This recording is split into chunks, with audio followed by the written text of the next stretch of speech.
دربار محمد کا قرینہ ہمیں دے دو۔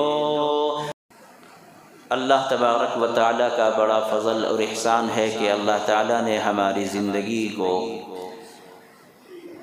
اتنی دراز فرمایا کہ آج ہم شعبان کی 15ویں رات یعنی شب برات میں ہم زندگی اور سانسیں لے رہے ہیں۔ ہر سال کی طرح یہ رات آتی رہے گی، لیکن اللہ تعالیٰ جسے چاہے گا اس کو باقی رکھے گا اور جسے چاہے گا اٹھاتا جائے گا۔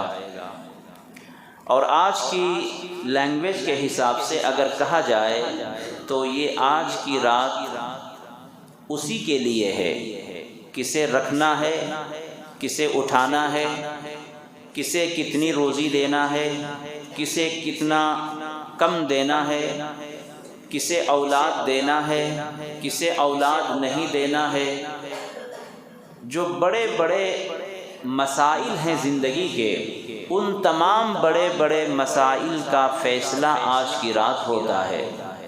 جس طرح ملک چلانے کے لیے بجٹ تیار کیا جاتا ہے، اسی طرح اللہ تعالیٰ بھی اپنی کائنات کو چلانے کے لیے بجٹ کی رات یہ رات بنایا ہے۔ بڑے بڑے فیصلے آج اللہ تعالیٰ فرماتے ہیں اور فرشتوں کے حوالے کر دیتے ہیں، اور جو ذمہ داری فرشتوں کو ملتی ہے وہ پورے سال ان ڈیوٹیوں کو اور ذمہ داریوں کو وہ انجام دیتے ہیں۔ تو آج کی رات بڑی قیمتی رات ہے۔ حضور اکرم صلی اللہ علیہ وسلم سے پوچھا، اے اللہ کے رسول، آپ اس مہینے میں اتنی کثرت سے روزے کیوں رکھتے ہیں؟ تو اللہ کے رسول صلی اللہ علیہ وسلم نے فرمایا کہ آج کی رات شعبان کی 15ویں رات میں اللہ تعالیٰ تقدیروں کو لکھتا ہے۔ کس کی تقدیر میں کیا ہے آج کی رات لکھا جاتا ہے۔ تو میں یہ چاہتا ہوں کہ جب میری تقدیر لکھی جائے تو میں روزے کی حالت میں اللہ سے ملوں، روزے کی حالت میں اللہ تعالیٰ ہمیں دیکھے۔ تو آج کی رات تقدیر لکھنے کی رات ہے، بڑے بڑے فیصلے کی رات ہے۔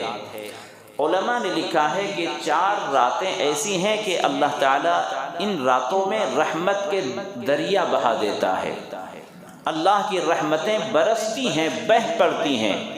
ایک تو لیلۃ القدر ہے، جو رمضان کی 27ویں شب کو رات آتی ہے، وہ رات ہے لیلۃ القدر، جس کو شب قدر کہتے ہیں۔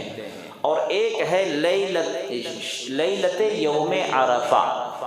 یوم عرفہ جب حجاج کرام عرفہ کے دن ٹھہرتے ہیں تو اس رات میں بھی اللہ تعالیٰ عبادتوں کو قبول فرماتا ہے، دعاؤں کو قبول کرتا ہے اور اپنی رحمتیں برساتا ہے۔ 2 رات۔ تیسری رات ہے یوم الجائزہ، عید الفطر کی رات، یعنی ہم رمضان کے بعد جو عید آتی ہے خطبہ، اس عید کی رات میں بھی اللہ تعالی ہماری عبادتوں کو، دعاؤں کو قبول کرتا ہے، رد نہیں فرماتا۔ اور چوتھی رات ہے آج کی رات، یعنی لیلت یوم شعبان، 15ویں شعبان، شب برات جس کو کہتے ہیں۔ تو یہ 4 راتیں ہیں، شب قدر، شب برات، یوم عرفہ اور لیلۃ الجائزہ، عید الفطر والی رات۔ ان 4 راتوں میں اللہ تعالی ہماری دعاؤں کو قبول کرتا ہے۔ لیکن افسوس کے ساتھ ہمیں یہ کہنا پڑتا ہے، ہمیں اور آپ کو سوچنا چاہیے۔ حدیث پاک میں اللہ کے نبی علیہ السلام کا فرمان ہے، صاف صاف تمام حدیث کی کتابوں میں یہ موجود ہے کہ دیگر راتوں میں، سال کی تمام راتوں میں اللہ تعالیٰ رات کے آخری حصے میں اللہ تعالیٰ سمائے دنیا پر جلوہ گر ہوتا ہے۔ یعنی سال کے 12 مہینے اور 12 مہینوں کی ہر رات میں اللہ تعالیٰ رات کے آخری حصے میں، تہائی حصے میں جب تہجد کا وقت ہوتا ہے تو اللہ تعالیٰ آسمان دنیا پر جلوہ گر ہوتا ہے اور اللہ کی طرف سے ندا دی جاتی ہے، کون ہے مجھ سے مغفرت چاہنے والا، کون ہے مجھ سے مانگنے والا، کون ہے مجھ سے مصیبتوں سے چھٹکارا پانے والا؟ تو یہ اللہ تعالیٰ کی رحمت جو آواز دیتی ہے، متوجہ ہوتی ہے، وہ کب؟ رات کے آخری حصے میں۔ لیکن آج کی رات کے بارے میں حدیث پاک میں اللہ کے نبی علیہ السلام نے فرمایا کہ اللہ تعالیٰ آج کی رات شروع ہی رات میں غروب آفتاب کے بعد سے ہی، یعنی جب سورج چھپ جاتا ہے، مغرب کی نماز کا ٹائم شروع ہوتا ہے، تو اللہ تعالیٰ آسمان دنیا پر جلوہ گر ہو کر اللہ کی طرف سے یہ ندا دی جاتی ہے، کون ہے مصیبت زدہ کہ میں اس کی مصیبت کو دور کروں؟ کون ہے پریشان حال کہ میں اس کی پریشانی کو دور کروں؟ کون ہے اولاد مانگنے والا کہ میں اس کو صاحب اولاد بناؤں؟ کون ہے جو اپنی بپتا مجھے سنائے، اپنی مصیبت مجھے سنائے، اپنی پریشانی مجھے سنائے کہ میں اس کی پریشانی کو دور کروں؟ یہ کب سے آواز آتی ہے؟ مغرب کے ٹائم سے شروع ہو جاتا ہے، سال کے تمام مہینوں کی راتوں میں آخری حصے میں، اور آج کی رات میں شروع رات سے اللہ کی طرف سے یہ ندا دی جاتی ہے۔ لیکن افسوس اس بات کا ہے مسلمانوں، کون ہمیں سمجھائے کہ جس رات کو اللہ تعالیٰ کی طرف سے زیادہ رحمتیں متوجہ ہوتی ہیں، اللہ اپنے بندوں کو معاف کرنا چاہتا ہے، مالا مال کرنا چاہتا ہے، ہم انہی راتوں میں زیادہ غفلت کا شکار ہو جاتے ہیں۔ سوچیں ذرا، آج کی رات تو ہمیں فرصت ہی نہیں ملنی چاہیے عبادت سے، مغرب ہوتے ہی اپنے گھروں میں مصلی ڈال کر بیٹھ جاتے، مسجدوں میں بیٹھ جاتے، جہاں موقع ملتا ہم اپنے کو مصروف کر دیتے اللہ کی عبادت میں۔ لیکن ہوتا کیا ہے؟ ابھی جیسا کہ اعلان کیا گیا، مسجد میں کچھ دیر تک ہم عبادتیں کر لیتے ہیں، اللہ کا ذکر کر لیتے ہیں، رسول اللہ پر درود شریف کا نذرانہ پیش کر لیتے ہیں، لیکن مسجد سے نکلتے ہی جیسے ہمارے لیے یہ رات عبادت کی رات نہ رہی، بس شور شغب کرنے کی رات ہے، شرارت کی رات ہے، اور آہو اور آوارگی آزادی کی رات آ گئی کہ جیسے ہمارے لیے کچھ پابندی نہیں ہے۔ عام دنوں سے، عام راتوں سے زیادہ ہمارے نوجوان آج کی رات میں شرارتیں کرتے ہیں۔ یہ شیطان کی طرف سے ہے۔ شیطان نہیں چاہتا کہ کوئی نوجوان اللہ کا مقرب بندہ بن سکے، کوئی یہ نہیں چاہتا شیطان کہ کوئی اللہ کا نوجوان بندہ اللہ تعالیٰ کا ولی بن سکے۔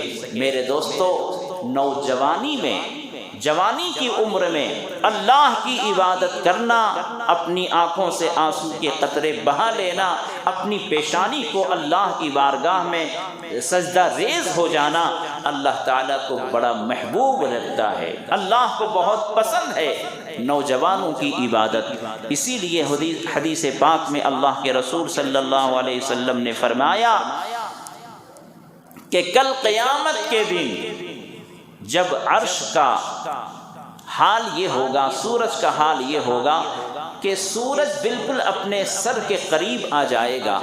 ابھی سورج کتنے فاصلے پر ہے، کتنے اوپر ہے، لیکن اس کی تمازت اور اس کی گرمی کا حال یہ ہے کہ ہم کہیں چلتے ہیں تو فوراً ہمیں پسینہ آنا شروع ہو جاتا ہے، تھوڑی دور اور چلیں تو تکلیف ہونی شروع ہو جاتی ہے۔ غرض یہ ہے کہ ہم آج اپنے اس سورج کی گرمی کو برداشت نہیں کر سکتے۔ جب سورج ہمارے سر پر آ جائے گا اور اس کی گرمی سے ہمارا دماغ ہنڈی کھولنے کی طرح سے ہمارا دماغ کھولے گا، اس وقت عرش کے علاوہ کوئی سایہ نہیں ہوگا، عرش الہی کے علاوہ کوئی سایہ نہ ہوگا۔ وہاں اللہ تبارک و تعالی چند لوگوں کو پناہ دے گا جو سورج کی گرمی سے بچنے کے لیے عرش کے نیچے آئیں گے۔ ان چند لوگوں میں ایک وہ نوجوان ہے جو جوانی میں اللہ کی عبادت کرتا ہے، اس جوان کو اللہ تعالیٰ عرش کے سائے میں جگہ دے گا جو جوانی میں گناہوں سے بچتا ہے۔ آج کے نوجوانوں کا حال ہم اور آپ جانتے ہیں، یہ نوجوان جس دن اپنے آپ کو قابو میں کر لے، یہ نوجوان جس دن دامن رسول کو تھام لے، خدا کی قسم دنیا کی کوئی طاقت نہیں ہے جو مسلمانوں کی طرف انگلی اٹھا سکے، اسلام کا کوئی حکم بدل سکے، اسلام کے کسی حکم پر انگلی اٹھا سکے۔ نوجوانوں کو بیدار ہونے کی ضرورت ہے۔ کل کے ہمارے اسلاف، ہمارے اکابر جوانی کی عمر میں اللہ تعالیٰ نے ان سے کیا کام لیا؟ بڑھاپے سے پہلے انہوں نے زندگی میں وہ کارنامے انجام دیے جس کی وجہ سے آج تک دنیا ان کو یاد کرتی ہے۔ انہی کی مثالیں دے کر ہم اپنے لہو کو گرماتے ہیں، انہی کی قربانیاں بیان کر کے ہم اپنے آپ میں حرکت پیدا کرتے ہیں۔ لیکن میرے دوستو، آج اس زمانے میں ہماری قوم کے نوجوانوں کو کون سمجھائے؟ جو رات جتنی قیمتی ہوتی ہے ہم اس سے اتنی ہی ناقدری کے ساتھ گزار دیتے ہیں، اتنی ہی اس کے ہم ناقدری کرتے ہیں۔ اس لیے میرے دوستو، آج کی رات اپنے آپ کو قابو میں رکھیں، شیطان کا کھلونا نہ بنے، شیطان کا لقمہ نہ بنے، شیطان کے نقش قدم پر نہ چلیں۔ یاد رکھیں، اللہ تبارک و تعالی اگر آج کی رات ہماری عبادتوں کو قبول کرتا ہے، ہماری دعاؤں کو قبول کرتا ہے، ثواب اور نیکیاں زیادہ ملتی ہیں، تو یہ بھی یاد رکھیں کہ اگر آج کی رات یا ایسی راتوں کی ناقدری کرنے پر اللہ تعالیٰ ناراض بھی زیادہ ہوگا، اللہ کی طرف سے پکڑ بھی سخت ہوگی، اور اللہ تبارک و تعالیٰ اور گناہوں کے مقابلے میں آج کے گناہوں پر زیادہ اس کا اثر ہوگا، اللہ کا عتاب اور قہر نازل ہوگا۔ اس لیے جب تک آپ کو عبادت کرنی ہے، مسجد میں کریں یا اپنے گھر میں کریں، آپ کی مرضی ہے، لیکن جب آپ کو نیند آنا شروع ہو جائے، طبیعت بوجھل ہونا شروع ہو جائے، تو کوئی آپ کی طرف سے اسلام کے خلاف، قرآن کے خلاف، سنت کے خلاف عمل نہیں ہونا چاہیے۔ آپ انشاءاللہ سو جائیں، تھوڑی دیر عبادت کر لیں اور سو جائیں، اور فجر کی نماز آپ باجماعت پڑھیں، اللہ تبارک و تعالی آپ کو پوری رات عبادت کا ثواب عطا فرمائے گا۔ عشاء کی نماز آپ نے جماعت سے پڑھ لی ہے، تھوڑی دیر آپ عبادت کر لیں، چونکہ حدیث میں ہے قوموا لیلہا وصوموا نہارہا۔ حدیث میں اللہ کے نبی علیہ السلام کا فرمان ہے کہ 15ویں شعبان کی رات میں قیام کرو۔ قیام کا مطلب ہے کہ اللہ کے حضور کھڑے ہو کر عبادت کرو، اور جب دن آ جائے، اس کی صبح رات میں قیام کیا، آپ نے عبادت کی، اب جب دن آئے گا، صبح ہوگی تو روزہ رکھو، تو رات عبادت کریں جب تک آپ کی طبیعت چاہے، اس کے بعد جب نیند آئے تو سو جائیں، اور فجر کی نماز آپ باجماعت پڑھیں، اللہ تعالیٰ آپ کو پوری رات عبادت کا ثواب عطا فرمائے گا۔ تو شعبان کا مہینہ اور وہ 15ویں شعبان، آج کی رات قبولیت کا وقت ہے، اور اللہ تبارک و تعالیٰ اس رات میں اتنے بندوں کو معاف کرتا ہے، جیسا کہ میں نے عرض کیا کہ آج کی رات اللہ کی رحمت صرف متوجہ نہیں ہوتی، بلکہ آج کی رات اللہ کی طرف سے رحمتیں بہا دی جاتی ہیں۔ جو جتنا چاہے اپنے دامن میں رحمت کو سمیٹ لے، اپنے برتن میں سمیٹ لے، اللہ کی طرف سے اتنی رحمتیں متوجہ ہوتی ہیں، بڑے بڑے گنہگاروں کو اللہ تعالیٰ معاف کر دیتا ہے۔ ہم میں سے کون کتنا بڑا گنہگار ہے اپنے آپ کو پتا ہے اور اللہ کو پتا ہے، ہم میں سے کون کتنا نیک ہے اللہ کو معلوم ہے۔ حدیث کی کتابوں میں علماء نے لکھا ہے کہ اللہ تعالیٰ نے 3 چیزوں کو چھپا رکھا ہے، 3 چیزوں میں، 3 چیزوں کو چھپا رکھا ہے 3 چیزوں میں۔ سب سے پہلی چیز، اللہ تعالیٰ نے اپنی رضا چھپا دیا ہے اطاعت میں۔ اللہ نے اپنی رضا، یعنی اللہ تعالیٰ کس کام سے راضی ہوگا، کون سی نیکی سے راضی ہوگا، کون سے نیک عمل سے اللہ تعالیٰ خوش ہوگا، اللہ تعالیٰ نے اس کو چھپا رکھا ہے اطاعت میں، فرما برداری میں۔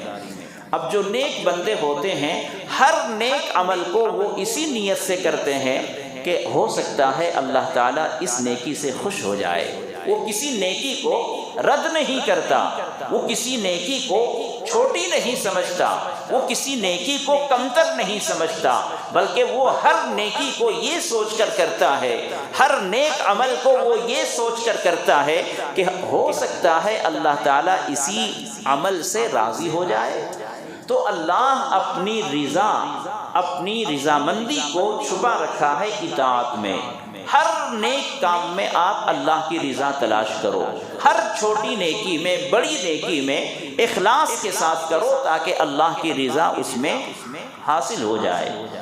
تو ایک تو یہ چیز کہ اللہ نے اپنی رضامندی کو چھپا رکھا ہے اطاعت و فرما برداری میں، اور دوسری چیز اللہ تعالیٰ نے اپنی ناراضگی کو چھپا رکھا ہے، اللہ تعالیٰ نے اپنی ناراضگی کو چھپا رکھا ہے معصیت میں، گناہوں میں، نافرمانی میں.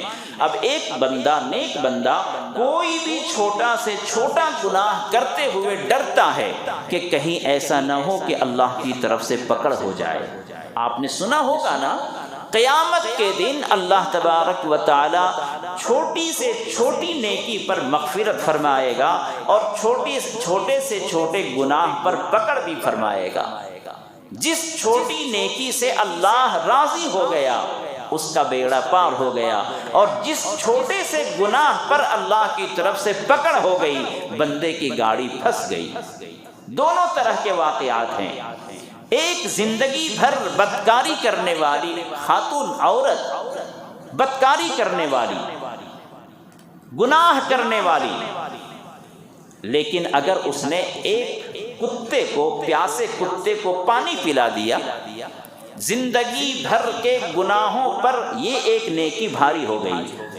ایک فاحشہ عورت کو، بدکار عورت کو صرف کتے کو پانی پلانے پر اس عورت کی مغفرت ہو جاتی ہے. اور ایک عبادت گزار اللہ کے بندے کو صرف اس لیے گناہ پر، ایک عبادت گزار بندے کو صرف اس لیے اس کی پکڑ ہو گئی کہ اس نے ایک بلی کو باندھ رکھا تھا، اس کو کھانا نہیں دیتا تھا. عبادت گزار ہے، پوری زندگی میں نیکیاں ہی نیکیاں ہیں، لیکن وہ اپنے انڈر میں رہنے والے، اپنے ماتحت میں رہنے والے ایک بلی کی وہ پرورش نہیں کر پا رہا تھا اور اس کے ساتھ انصاف نہیں کر رہا تھا. اللہ کے مخلوق کے ساتھ ستانے اور اس کے ساتھ بدسلوکی کی وجہ سے، اس پر زیادتی کرنے کی وجہ سے اللہ تعالیٰ نے اس کی پکڑ فرما لی. تو چھوٹی سی چھوٹی نیکی میں اللہ کی رضامندی پوشیدہ ہے اور چھوٹے سے چھوٹے گناہ میں اللہ کی ناراضگی پوشیدہ ہے. کوئی بھی چھوٹی سی چھوٹی نیکی کو نہ چھوڑو، ہو سکتا ہے اللہ تعالیٰ اسی میں راضی ہوگا.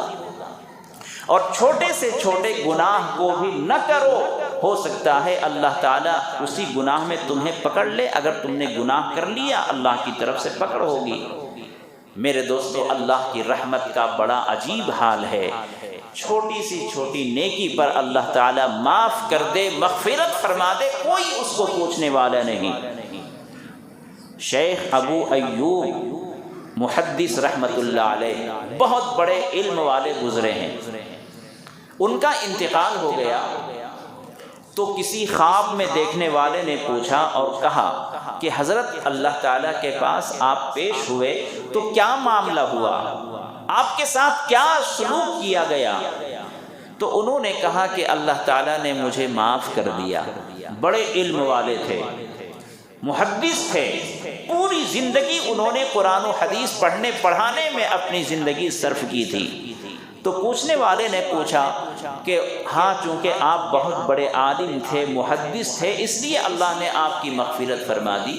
تو انہوں نے کہا کہ نہیں، علم کی وجہ سے اللہ تعالیٰ نے مغفرت نہیں فرمائی، بلکہ ہوا یہ کہ میں ایک مرتبہ پڑھتے ہوئے مدرسے سے چھٹی ہوئی، میں اپنے گھر جا رہا تھا، راستے میں بارش شروع ہو گئی، پانی پڑنا شروع ہو گیا، بارش کے قطرے ہمارے اوپر پڑنے شروع ہو گئے. تو جو میرے پاس قرآن اور حدیث کی کتابیں تھیں وہ بھیگنے لگ گئی، میں بھی بھیگ رہا تھا، کتاب بھی بھیگنے لگ گئی۔ جب میں نے دیکھا کہ کتاب بھیگ رہی ہے، کہیں پانی پڑنے سے اس کے ورق اور اس کے پیپر پھٹ نہ جائیں، ضائع نہ ہو جائے، تو میں نے اللہ کے اس کلام کو اور حدیث کی اس کتاب کو میں نے اپنے پیٹ سے لگا کر اپنے سر کو جھکا لیا، اور میں نے بارش کے پانی سے اپنی کتاب کی حفاظت کی، قرآن کی حفاظت کی، حدیث کی حفاظت کی۔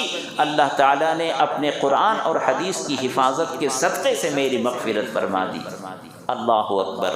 پوری زندگی جو پڑھا اس کی وجہ سے مغفرت نہیں ہوئی، اللہ تعالیٰ نے قرآن اور حدیث کے ادب کی وجہ سے اللہ تعالیٰ نے ان کی مغفرت فرما دی۔ تو کون سے عمل سے اللہ راضی ہو جائے یہ ہم کو نہیں معلوم، اللہ نے چھپا رکھا ہے، اور کس گناہ سے اللہ کی طرف سے پکڑ ہو جائے اس کو بھی اللہ نے چھپا رکھا ہے۔ اس لیے کوئی چھوٹے سے چھوٹے گناہ کو بھی نہ کرو، ہو سکتا ہے پکڑ ہو جائے، اور چھوٹی سی چھوٹی نیکی کو نہ چھوڑو، ہو سکتا ہے کہ اسی نیکی میں اللہ کی رضامندی ہوگی۔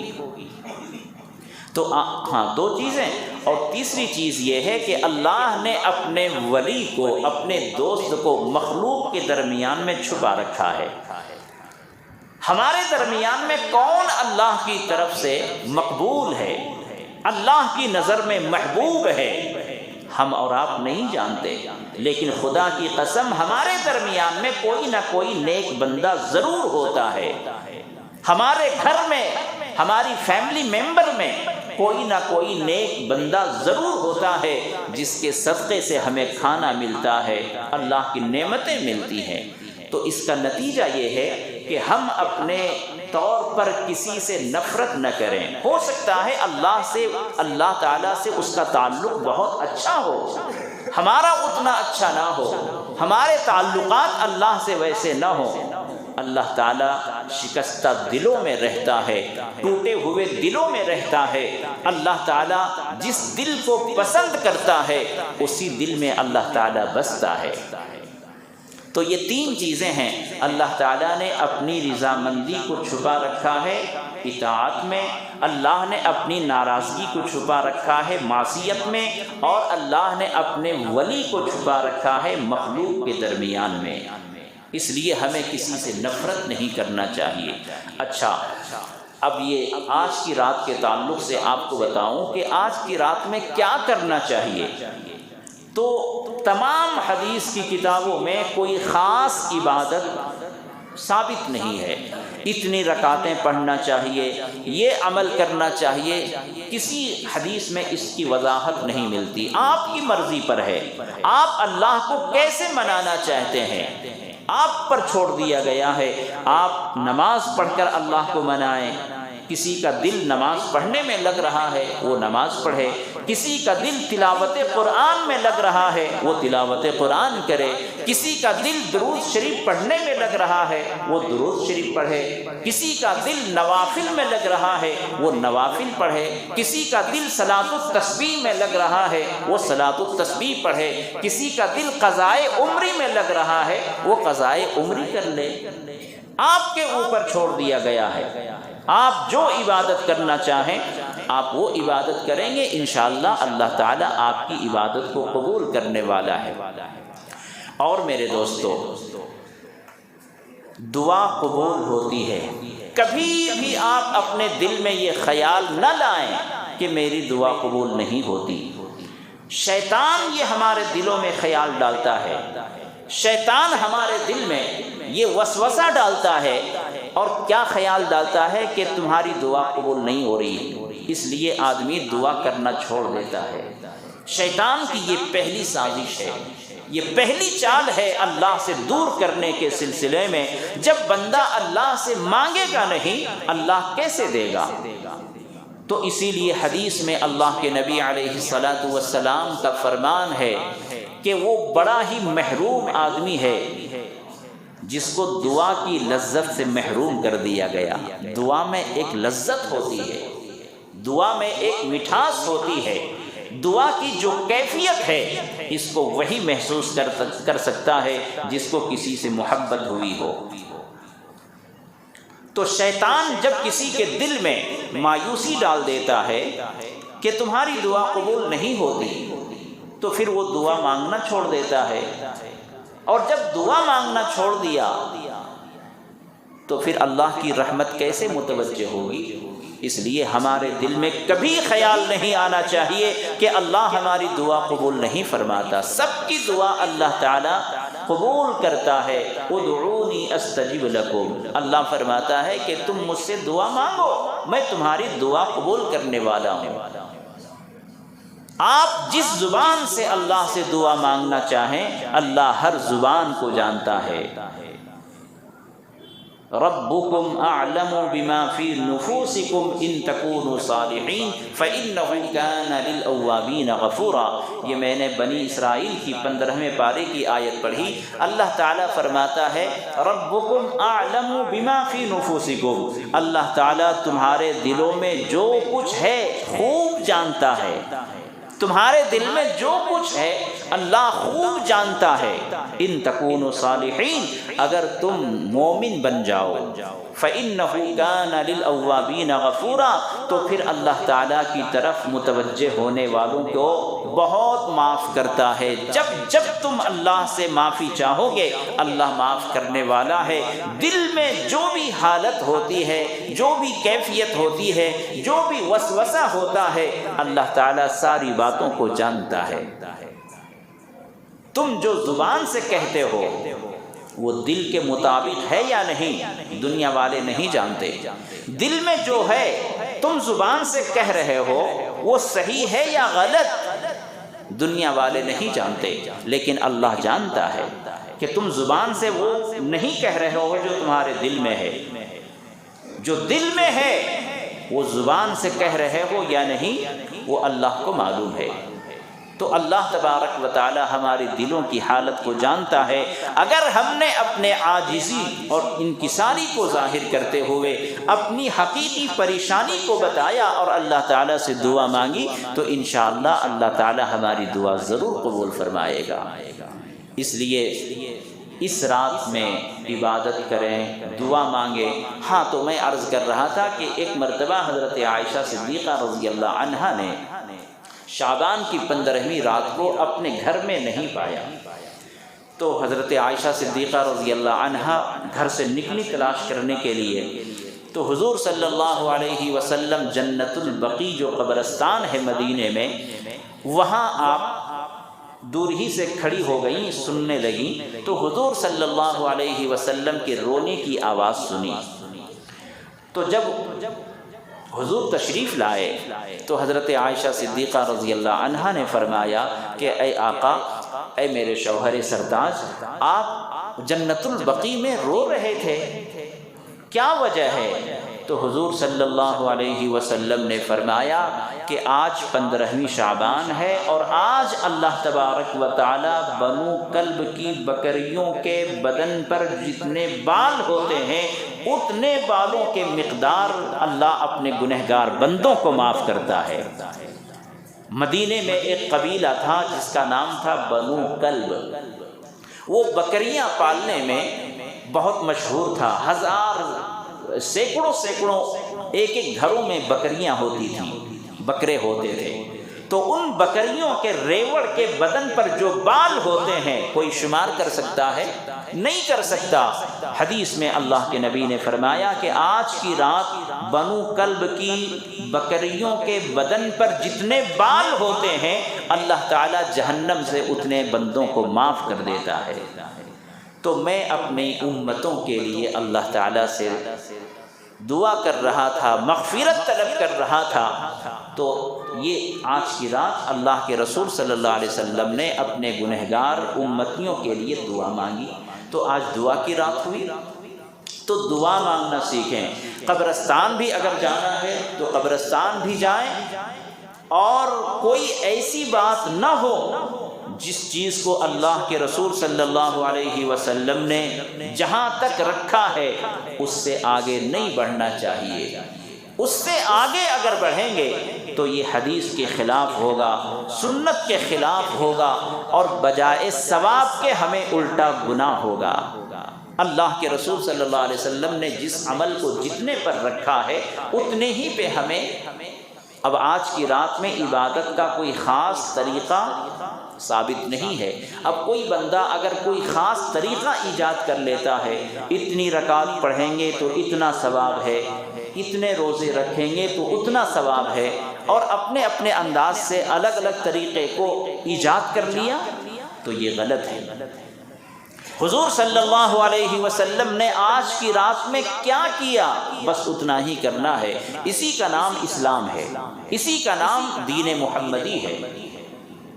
تو آج کی رات آپ عبادت کریں، اور میں نے جیسا کہ عرض کیا کہ قرآن پڑھ سکتے ہیں، نمازیں پڑھ سکتے ہیں، درود شریف پڑھ سکتے ہیں، ذکر کر سکتے ہیں، آپ کے اوپر ہے۔ بہت سے لوگ صلاۃ التسبیح پڑھتے ہیں، صلاۃ التسبیح بھی پڑھ لیں۔ صلاۃ التسبیح 4 رکعت کی نماز ہوتی ہے۔ اس نماز کے بارے میں آقا کائنات جناب محمد الرسول اللہ صلی اللہ علیہ وسلم نے فرمایا، اپنے چچا حضرت عباس رضی اللہ عنہ سے ایک مرتبہ فرمایا کہ اے چچا، میں آپ کو ایک تحفہ دوں، آپ کو ایک تعلیم دوں، آپ کو ایک چیز سکھاؤں؟ تو چچا نے کہا بولو بیٹے، بولو بھتیجے، کیا بات ہے، کیا وہ تحفہ ہے؟ تو حضور صلی اللہ علیہ وسلم نے فرمایا کہ 4 رکعت نماز ہے، اس نماز کو آپ روزانہ پڑھ لیں۔ اس کا فائدہ کیا ہے؟ حضور نے فرمایا کہ 4 رکعت نفل صلاۃ التسبیح پڑھ لیں تو اللہ تعالیٰ آپ کے پچھلے تمام گناہوں کو معاف کر دے گا۔ یہ نماز آپ روزانہ پڑھ لیں۔ روزانہ نہ پڑھ سکتے ہوں تو ہفتے میں 1 دن پڑھ لیں، جمعہ کے دن پڑھ لیں۔ اگر ہفتے میں نہ پڑھ سکتے ہوں تو سال میں 1 بار پڑھ لیں، اور سال میں بھی اگر نہ پڑھ سکتے ہوں تو کم از کم پوری زندگی میں 1 بار تو پڑھ ہی لیں۔ اللہ اکبر۔ 20 منٹ آدھا گھنٹہ لگتا ہے، اور اس نماز کو اگر آپ پڑھ لیتے ہیں تو اللہ تعالی ہمارے پچھلے تمام گناہ صغیرہ کو معاف کر دیتا ہے۔ اس کا طریقہ یہی ہے کہ آپ 4 رکعت نفل کی نیت سے، اے اللہ میں صلاۃ التسبیح کی نماز پڑھتا ہوں تیرے واسطے، منہ میرا قبلے شریف کی طرف اللہ اکبر بول کر نیت باندھ لیں۔ نیت باندھنے کے بعد ثنا پڑھیں گے۔ ثنا پڑھنے کے بعد آپ کو 15 مرتبہ تسبیح پڑھنی ہے، سبحان اللہ والحمد للہ ولا الہ الا اللہ واللہ اکبر، یہاں تک 15 مرتبہ پڑھنا ہے۔ اس کے بعد سورہ فاتحہ پڑھیں گے، سورہ فاتحہ کے بعد ضم سورہ کریں گے۔ اس کے بعد رکوع سے پہلے سورہ پڑھا، سورہ فاتحہ اور سورہ آپ نے پڑھ لی، تو اب 10 مرتبہ اسی تسبیح کو پڑھیں گے۔ اس کے بعد رکوع میں جائیں گے، رکوع میں 10 مرتبہ پڑھیں گے، پھر رکوع سے اٹھ کر قومے میں 10 مرتبہ پڑھیں گے، پھر آپ سجدے میں جائیں گے، سجدے کی تسبیح سبحان ربی الاعلیٰ کے بعد 10 مرتبہ پڑھیں گے، پھر سجدے سے اٹھ کر جلسے میں یعنی دونوں سجدے کے درمیان میں 10 مرتبہ پڑھیں گے، پھر دوسرے سجدے میں 10 مرتبہ پڑھیں گے، تو آپ ٹوٹل کریں گے تو 70 پر 5 مرتبہ یہ تسبیح ہو گئی، یہاں تک 70 پر 5۔ اس کے بعد دوسری رکعت کے لیے جب آپ کھڑیں گے تو کھڑے ہو کر 15 مرتبہ پڑھ لیں گے، چونکہ ثنا تو پڑھنا نہیں ہے، ثنا تو پہلی رکعت میں آپ نے پڑھ لیا، تو آپ پہلے 15 مرتبہ اس تسبیح کو پڑھیں گے، اس کے بعد سورہ فاتحہ اور ضم سورہ کریں گے، اور پھر 10 مرتبہ پڑھیں گے، پھر اس کے بعد رکوع میں جائیں گے، پھر 10 رکوع سے اٹھ کر پھر 10، پھر سجدے میں 10، سجدے کے 2 سجدے کے درمیان میں 10، پھر دوسرے سجدے میں 10۔ اس طرح سے آپ پوری 4 رکعت پڑھیں گے تو ہر رکعت میں 70 پر 5 تسبیح ہوگی، اور 4 رکعت میں 300 تسبیح ہو جائے گی۔ آدھا گھنٹہ زیادہ سے زیادہ لگے گا۔ موبائلوں میں سب کے پاس ہے طریقہ، آپ پڑھ لیں، انشاءاللہ اس سے بھی فائدہ ہوگا۔ اور اگر کوئی چاہے تو آپ کی زندگی میں جو نمازیں قضا ہوئی ہیں، بہت قضا ہوئی ہیں، چونکہ ہم تو جمعہ کے نمازی ہیں، تو ہماری زندگی میں جو نمازیں قضا ہو گئی ہیں، میں آپ سے ادباً عرض کرتا ہوں کہ صلاۃ التسبیح میں یقیناً بہت ثواب ہے، لیکن میرے دوستو یہ کوئی فرض نہیں ہے، واجب نہیں ہے، لیکن جو نمازیں آپ کی قضا ہو گئی ہیں ان نمازوں کو ادا کرنا ضروری ہے۔ اگر آپ نے ادا نہ کیا قیامت کے دن آپ سے پوچھا جائے گا، قیامت کے دن ان نمازوں کی پوچھ تاچھ ہوگی۔ صلاۃ التسبیح پڑھی یا نہیں اس کی پوچھ تاچھ نہیں ہوگی۔ تو جو چیزیں ضروری ہیں ان کو پہلے ادا کرنے کی کوشش کریں۔ تو آج صلاۃ التسبیح بھی پڑھیں اور اپنی زندگی کی جو نمازیں قضا ہوئی ہیں وہ بھی پڑھیں، تاکہ اللہ تعالیٰ دونوں عبادتوں کو قبول کر لے۔ اور اللہ تبارک و تعالی آج کی رات اپنے بندوں سے خوش ہوتا ہے، اپنے بندوں کی حالتوں کو دیکھ کر خوش ہوتا ہے، اپنے بندوں کو مالا مال کرنا چاہتا ہے، ان کے گناہوں کو ختم کرنا چاہتا ہے۔ لیکن میرے دوستو دو گنہگار ایسے ہیں کہ اللہ تعالیٰ آج کی رات ان کو معاف نہیں کرتا۔ ان دو گناہوں میں کہیں ہم شامل تو نہیں؟ یہ سوچنا ہے، یہ غور کرنا ہے۔ یہ ہم سنتے ہیں کہ اللہ تعالیٰ آج کی رات بنو کلب کی بکریوں کے بدن پر جو بال ہیں اتنے مقدار میں گنہگاروں کو معاف کرتا ہے، لیکن میرے دوستو دو لوگ ایسے ہیں کہ آج کی رات اللہ ان کو معاف نہیں کرتا۔ ہمیں غور کرنا ہے، ہمیں سوچنا ہے کہ کہیں ہم ان دو لوگوں میں شامل تو نہیں ہیں۔ وہ کون ہیں دو لوگ؟ تو پہلا وہ ہے جو شرک کرتا ہو۔ شرک جس طرح بیماریوں میں کینسر خطرناک بیماری ہے، ایڈز خطرناک بیماری ہے، اب تو کینسر کا علاج بھی ہو رہا ہے، تو بیماریوں میں جو خطرناک بیماری ہو سکتی ہے آپ سمجھ لیں، اسی طرح گناہوں میں سب سے خطرناک گناہ شرک ہے۔ شرک ہے سب سے بڑا گناہ، اللہ کو غضبناک کر دیتا ہے۔ اللہ تعالیٰ نے قسم کھا کر ارشاد فرمایا ان اللہ لا یغفر ان یشرک بہ فقد حرم اللہ علیہ الجنہ ومن یشرک باللہ فقد حرم اللہ علیہ الجنہ۔ اللہ تعالیٰ نے ایک مرتبہ فرمایا ایک جگہ کہ شرک بہت بڑا گناہ ہے، گناہ عظیم ہے، ظلم عظیم ہے، اور ایک جگہ ارشاد فرمایا کہ جو شرک کرتا ہے اللہ تعالیٰ نے جنت کو حرام کر دیا ہے اس پر، وہ جنت میں داخل نہیں ہو سکتا۔ شرک کرنے پر اللہ تعالیٰ غضبناک ہو جاتا ہے، اس کی زندگی کی ساری نیکیاں جلا کر ختم کر دی جاتی ہیں، اس کی کوئی نیکی قبول نہیں ہوتی۔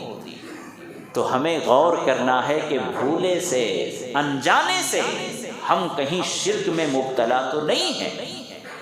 شرک میں اگر کوئی بندہ مبتلا ہے تو آج کی رات وہ اللہ تعالیٰ کی طرف سے مغفرت پانے کا مستحق نہیں ہے۔ اللہ کرے کہ ہمارے دل میں شرک کی کوئی چنگاری نہ ہو، شرک کا کوئی ذرہ موجود نہ ہو۔ عبادت میں سستی اور غفلت کو اللہ برداشت کر سکتا ہے، لیکن توحید میں ذرہ برابر بھی شرک اگر شامل ہے اللہ تعالیٰ ایسی کی عبادت کو قبول نہیں کرتا۔ تو ایک تو ہمارے دل میں دماغ میں شرک نہیں ہونا چاہیے۔ شرک کیا ہے؟ جو کام اللہ سے ہونا ہے وہی کام آپ مخلوق سے توقع رکھتے ہیں، امید رکھتے ہیں۔ عام طور پر ہمارے گھروں میں، مسلم سماج میں ذرا ذرا سی بات دوسروں سے، آپ عاملوں سے، جوگیوں سے اور نعوذ باللہ دیولوں کے پاس جا کر ہماری عورتیں، ہماری مائیں بہنیں اپنے بچے کی بیماری کو، اپنے بچے کی پریشانی کو جا کر دیول کے سامنے وہ جا کر بیان کرتی ہیں، اور جو شرک کا اڈا ہے، استغفر اللہ، جو شرک کا اڈا ہے، غیر اللہ کی جہاں پرستش ہوتی ہے، جہاں آگ کی پوجا ہوتی ہے، ہماری مائیں بہنیں ایک اللہ کو ماننے والی وہاں جاتی ہیں، وہاں وہ شفا مانگتی ہیں۔ حیرت کا مقام ہے کہ ہماری برادران وطن کچھ عورتیں نماز کے باہر، مسجد سے باہر وہ ہم سے دم کرواتی ہے۔ ان کا ایمان یقین ہے کہ جو نمازی نماز پڑھ کر نکلتا ہے ہمارے بچے کو دم کرے گا تو بچے کو صحت مل جائے گی، شفا مل جائے گی۔ غیر مسلم عورتیں ہمارے مسجدوں میں آ رہی ہیں، ہمارے پاس آ رہی ہیں، نمازیوں سے دم کرا رہی ہیں، مسجدوں کی طرف آ رہی ہیں، لیکن کچھ ایمان کی کمزور عورتیں شرک میں مبتلا ہیں اور وہ غیر اللہ کے پاس جا رہی ہیں۔ تو آج کی رات ایسے لوگوں کی مغفرت نہیں ہوگی، ایسے لوگوں کو اللہ تعالیٰ معاف نہیں کرے گا۔ معاف کب کرے گا؟ جب وہ پکی سچی توبہ کر لیں۔ اللہ نے ہر طرح سے راستہ رکھا ہے۔ لا تقنطوا من رحمت اللہ، مایوس ہونے کی ضرورت نہیں ہے۔ کبھی بھولے سے انجانے سے اگر کسی نے ایسا کر لیا ہو، اولاد دینے والی ذات اللہ کی ذات ہے، اگر کسی نے غیر اللہ کے سامنے اولاد مانگی یہ شرک ہے۔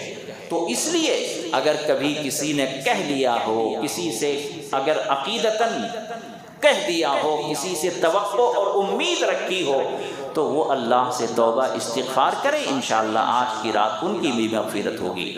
تو بہرحال ایک تو آدمی وہ ہے جو مشرک ہو، اللہ معاف نہیں کرتا، اور دوسرا کون ہے؟ شاید ہم میں سے کوئی بچ سکے۔ دوسرے کون لوگ ہیں؟ حدیث میں ہے کہ آج کی رات دو لوگوں کی مغفرت نہیں ہوگی، ایک مشرک کی اور دوسرے کینہ پرور کی، جس کے دل میں کینہ ہوگا، کسی مسلمان سے بغض، کسی مسلمان سے دشمنی۔ اگر کسی مسلمان سے ہمیں دشمنی ہے، کینہ ہے، بغض ہے، عناد ہے، تو حدیث میں ہے کہ آج کی رات ان کی مغفرت نہیں ہوگی۔ اب ہم آپ اپنے اپنے دل کو ٹٹول کر دیکھیں، اپنے دل میں تلاش کر دیکھیں، کہیں ہمارے دل میں کسی کے تعلق سے بغض تو نہیں ہے، ہمارے دل میں کسی سے حسد تو نہیں ہے، ہمارے دل میں کسی کی دشمنی تو نہیں ہے۔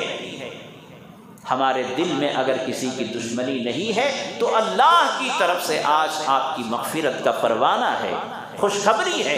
لیکن اگر خدا نخواستہ ہمارے دل میں کسی کی نفرت ہے، کسی کی دشمنی ہے، خواہ